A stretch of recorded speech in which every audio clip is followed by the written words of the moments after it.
এবার ইউক্রেন যুদ্ধ নিয়ে ইউরোপীয় ইউনিয়নকে সরাসরি বার্তা দিয়েছে চীন। বেজিং স্পষ্টভাবে জানিয়েছে, চলমান যুদ্ধে রাশিয়ার পরাজয় তাদের কৌশলগত স্বার্থের পরিপন্থী এবং তা কোনোভাবেই ঘটতে দেয়া যাবে না। কারণ রাশিয়া হারলে যুক্তরাষ্ট্রের পুরো ভূরাজনৈতিক মনোযোগ চীনের দিকে সরে যেতে পারে, যা বেজিং এড়াতে চায়।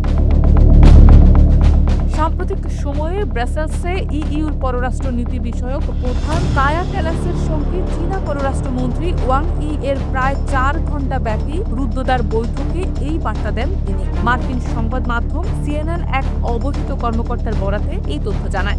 বৈঠকে ওয়াং ই বলেন, ইউক্রেনের রাশিয়ার পরাজয় হলে যুক্তরাষ্ট্র প্রশান্ত মহাসাগরীয় অঞ্চলে চীনের বিরুদ্ধে পুরো শক্তি নিয়োগ করতে পারে। তিনি আরো বলেন, বেজিং দৃঢ়ভাবে চায় না যে এমন পরিস্থিতি তৈরি হোক।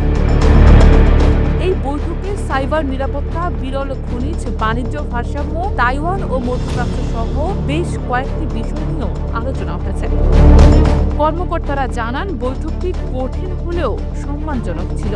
সূত্র মতে, চীনের বার্তায় স্পষ্ট হয়েছে যে বেইজিং হয়তো ইউক্রেনের যুদ্ধ দীর্ঘস্থায়ী হতে দিতে চায়, যাতে যুক্তরাষ্ট্রের মনোযোগ চীনমুখী না হয়। বিশ্লেষকরা বহুদিন ধরেই বলে আসছেন, ইউক্রেনের যুদ্ধ নিয়ে চীনের অবস্থান জটিল। বেজিং প্রকাশ্যে নিরপেক্ষতা দেখালেও বাস্তবে রাশিয়ার পরাজয় হলে তাদের এক গুরুত্বপূর্ণ কৌশলগত মিত্র হারানোর ঝুঁকি তৈরি হবে। এদিকে চীনের পররাষ্ট্র মন্ত্রণালয়ের মুখপাত্র মাওনিং এক সংবাদ সম্মেলনে বলেন, চীন কোনো পক্ষই নিচ্ছে না এবং সবসময় আলোচনার মাধ্যমে শান্তিপূর্ণ সমাধান চায়। তিনি বলেন, যুদ্ধ দীর্ঘায়িত হওয়া কারো জন্যই কল্যাণকর নয় এবং চীন সবসময় রাজনৈতিক সমাধানে গঠনমূলক ভূমিকা রেখে যাবে। তবে বিশ্লেষকদের মতে, চীনের প্রকাশ্য অবস্থান ও গোপন কৌশলের মধ্যে রয়েছে বড় ফারাক।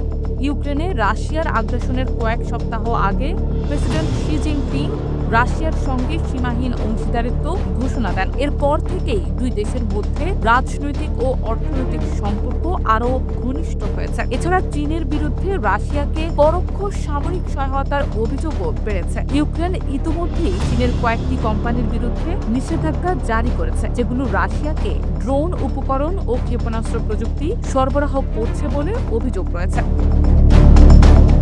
সম্প্রতি কিয়েভে রেকর্ড সংখ্যক ড্রোন হামলার পর ইউক্রেনের উপপররাষ্ট্রমন্ত্রী আন্দ্রি সিবিহা জানান, রাশিয়ার ব্যবহৃত গেরান 2 ড্রোনের ধ্বংসাবশেষে চীনে তৈরি হওয়ার প্রমাণ মিলেছে, যার তারিখ 20 জুন উল্লেখ করা ছিল। তিনি আরও জানান, এই হামলায় ওডেসায় অবস্থিত চীনা কনসুলেট ভবনও কিছুটা ক্ষতিগ্রস্ত হয়েছে।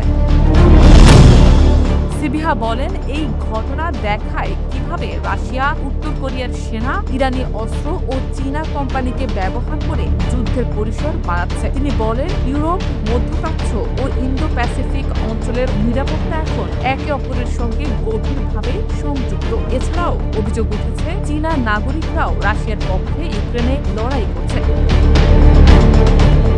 বেজিং অবশ্য এসব অভিযোগ অস্বীকার করে বলেছে, তারা তাদের নাগরিকদের যুদ্ধ থেকে দূরে থাকতে বলেছে।